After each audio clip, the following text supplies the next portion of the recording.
Rebecca adjusted her camera lens for the 100th time that morning, watching the early October light filter through the tall windows of the Musée d'Orsay's reading room.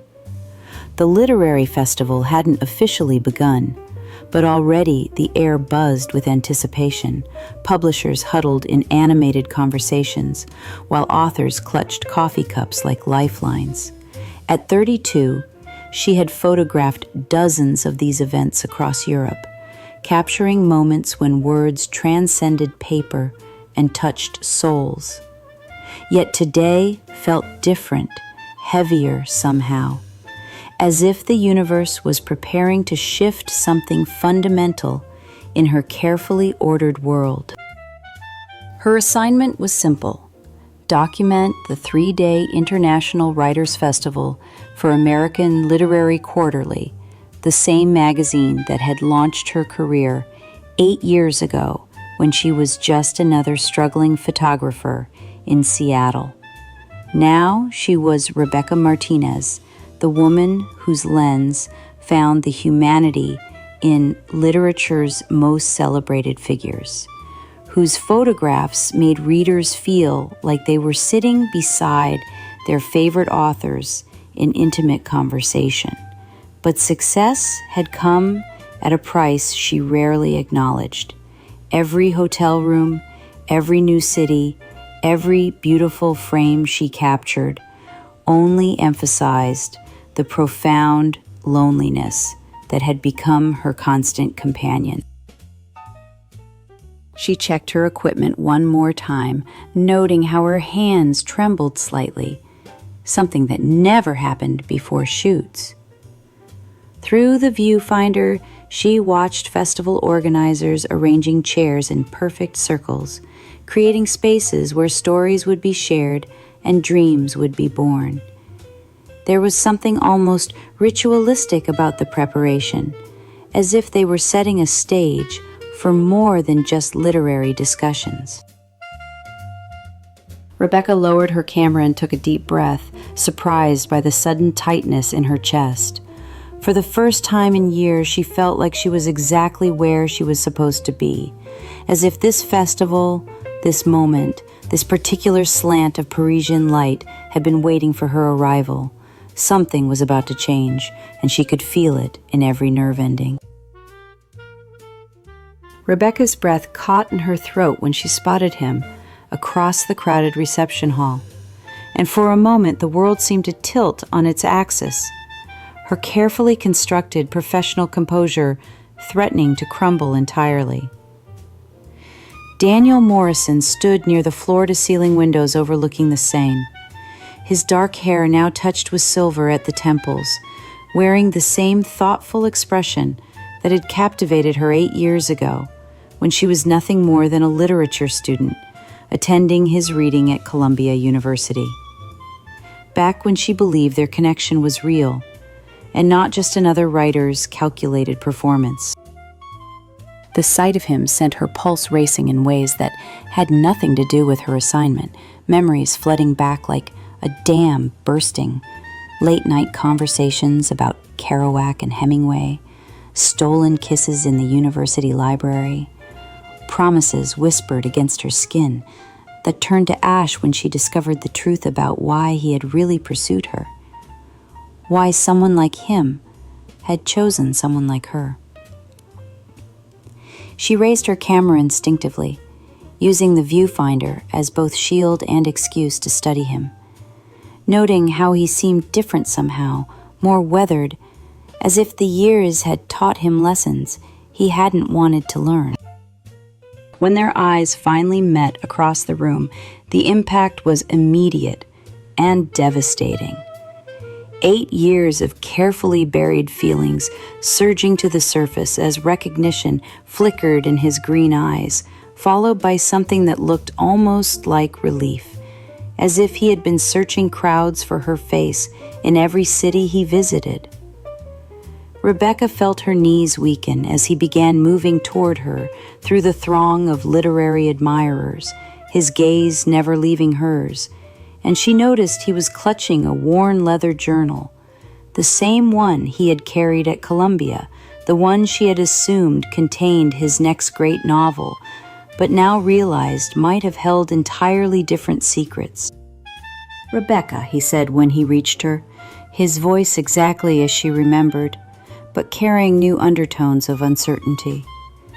"I wasn't sure you'd recognized me." She managed to keep her voice steady despite the chaos in her chest.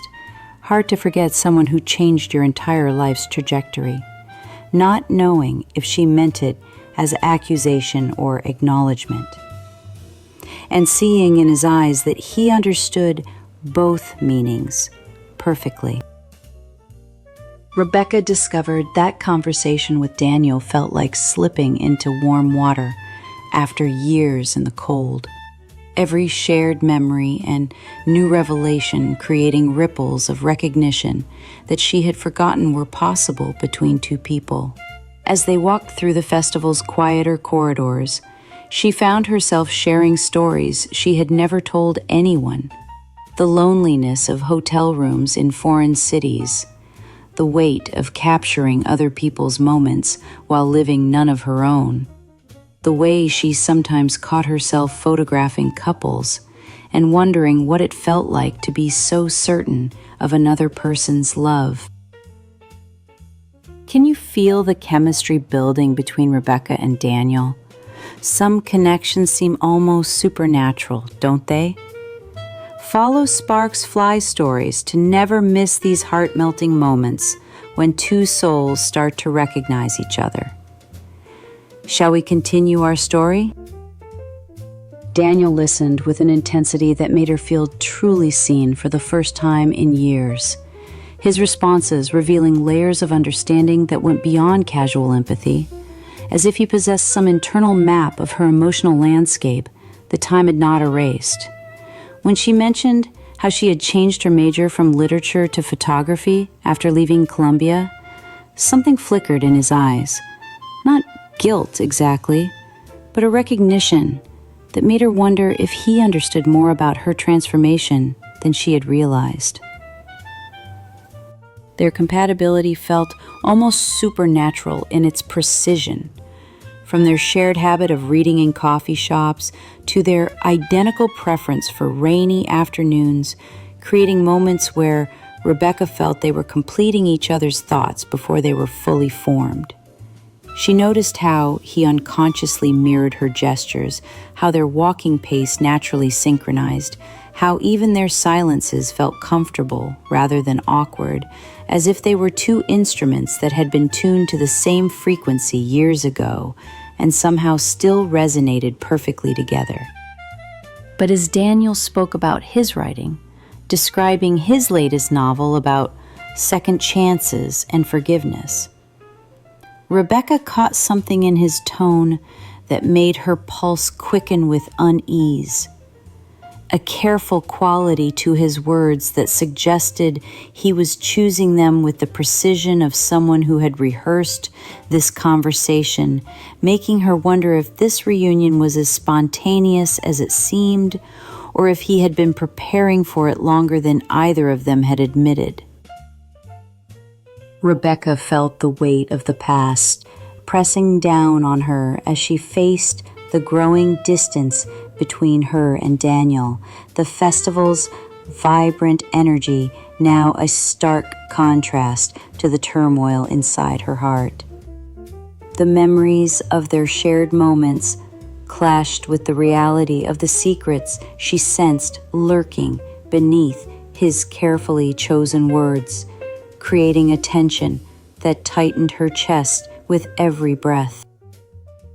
She wrestled with the choice that loomed before her, whether to surrender to the fragile hope rekindled by the reunion or to protect herself in the pain that had once shattered her. The bustling corridors of the festival seemed to close in, each step echoing the conflict raging within, as she questioned if love was enough to overcome the shadows of doubt.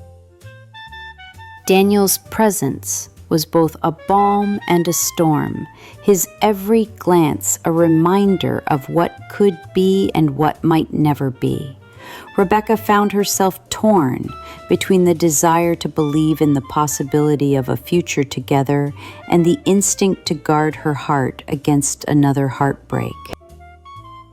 In a quiet moment, away from the crowd, she discovered a letter tucked inside the worn leather journal he carried.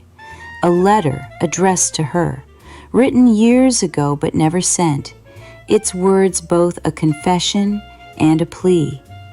The revelation shattered the fragile peace she had clung to, forcing her to confront the truth she had long avoided. The choice was no longer just about love, but about trust, forgiveness, and the courage to face the unknown. As the festival lights flickered around her, Rebecca stood at a crossroads, the weight of the decision pressing down like the Parisian night air, heavy, uncertain, and charged with possibility. Rebecca's world fell into a heavy quiet, the festival's lively pulse dimming as the weight of her sorrow settled deeply, making every breath feel like drowning in slow motion. The letter she had found revealed truths that twisted her memories, turning cherished moments into painful riddles she could no longer decipher. Each word on that yellowed paper rewriting the story she thought she knew, transforming Daniel's careful attention at Columbia into something calculated, his pursuit of her into research, his love into deception wrapped in beautiful lies. Can you feel Rebecca's heartbreak right now? Sometimes the most painful discoveries lead to the most beautiful realizations. Hit that like button if you're hoping love finds a way through this darkness. Shall we continue our story?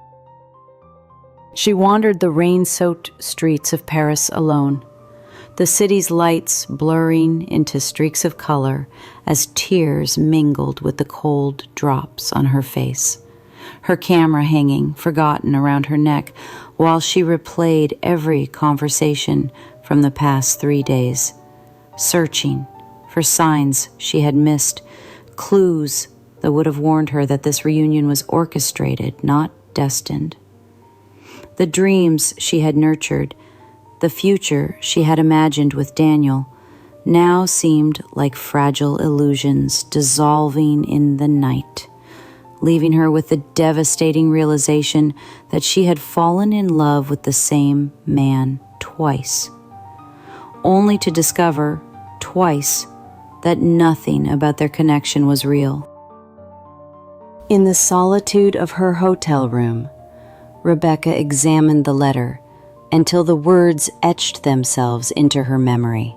His confession to a colleague about studying genuine connection for his novel, his detailed observations about her responses to his attention, his gratitude for finding the perfect subject who believed every word. The journal, once a symbol of hope, now felt like evidence of her foolishness, and she wondered how she could have been so blind, so willing to believe that someone like Daniel Morrison would choose someone like her for reasons that had nothing to do with literary ambition. Amid the shadows, a subtle ember glowed within her. Not quite hope, but a quiet acknowledgement that the feelings she harbored, despite their origins, had changed her profoundly, ways that transcended his deception and touched something eternal in her soul. The connection she experienced, the vulnerability she shared, the way her heart had opened like a flower after years of winter, these were authentic experiences that belonged to her, regardless of his motivations, and she realized that true love might be less about perfect circumstances and more about the courage to feel deeply, despite the risk of being destroyed. As dawn broke over the Seine, Rebecca faced the difficult choice between protecting herself from more heartache and fighting for a connection that might be worth preserving if only she could find the strength to confront Daniel with the truth she had discovered, knowing that this conversation would either destroy them completely or reveal whether redemption was possible for a love born from deception but nurtured by something neither of them had expected to find. Rebecca sat in the quiet corner of a Parisian cafe, the morning light casting soft shadows across the pages of Daniel's journal as she reread the letter that had shattered her world. But now, with fresh eyes, she noticed the subtle nuances she had missed before. The coded language, the hidden meanings woven between the lines, the way his words hinted at a deeper truth beyond mere deception. Her heart raced as realization dawned that Daniel's pursuit had not been just a calculated study, but a desperate attempt to connect with someone he believed was his soulmate, a connection that transcended time and circumstance. And the journal's meticulous notes were not just research, but a map of his own vulnerabilities, fears, and hopes laid bare in ink. As she traced the familiar handwriting, Rebecca felt a shift within herself, a transformation born from pain but blossoming into understanding. As a love she had thought was a lie now revealed itself as a complex tapestry of truth and fiction, where the lines blurred and the heart found meaning beyond certainty. The revelation that he had seen something in her that even she didn't recognize, something that had driven him to orchestrate their meeting, not out of manipulation, but out of a profound belief that they were meant to find each other, changed everything she thought she knew about destiny, about love, about the mysterious forces that guide hearts toward their perfect match. When Daniel arrived at the cafe, his eyes searching hers with a mixture of hope and fear, Rebecca knew that the conversation ahead would redefine everything, suspended between past and future, where forgiveness and redemption hung in delicate balance, and the possibility of a love reborn shimmered just beyond reach. In that fragile space, Rebecca realized that sometimes love's greatest power lies not in perfection, but in the courage to embrace its imperfections, to find beauty in the unexpected, and to believe in the magic of second chances that the universe offers to those brave enough to accept them. Rebecca stood on the small balcony of her Parisian apartment 6 months later, her camera capturing the golden sunset over the Seine. But for the first time in years, she wasn't just documenting beauty. She was living it, breathing it, feeling it flow through her veins like the warmest light she had ever known. The revelation about Daniel's true motivations had transformed everything she thought she understood about love, destiny, and the mysterious forces that guide hearts toward their perfect match, making her realize that some connections are so profound they compel people to take extraordinary measures to protect and pursue them. She thought about the journal entries she had misunderstood, how Daniel's meticulous observations weren't the cold calculations of a researcher, but the desperate notes of a man who recognized his soulmate and feared losing her to chance, circumstance, or his own inability to explain the inexplicable pull he felt toward her soul. Every detail he had recorded, her reading habits, her coffee preferences, her dreams of traveling through Europe with her camera, weren't data points for manipulation, but love letters to the universe, proof that he saw her more clearly than she had ever seen herself. The festival photos she had taken that week, in October, now adorned their shared apartment, each image capturing not just literary celebration, but the exact moments when two hearts began to remember they had been searching for each other across time, space, and previous lifetimes, creating a visual story of love's patient persistence. When Daniel appeared behind her, wrapping his arms around her waist as they watched the city transform into twilight magic, Rebecca understood that the greatest love stories aren't about perfect beginnings, but about souls brave enough to recognize each other despite impossible circumstances, proving that destiny isn't just a romantic notion, but the universe's way of ensuring that some connections survive everything designed to keep them apart. Sometimes love finds us in the most unexpected ways, proving that some connections truly transcend logic and time. Did this story make you believe in destiny again? Subscribe to Sparks Flies Stories and hit that like button if you're ready to discover more tales where hearts find their perfect match against impossible odds. Because every day, we share new proof that extraordinary love exists for ordinary people just like us.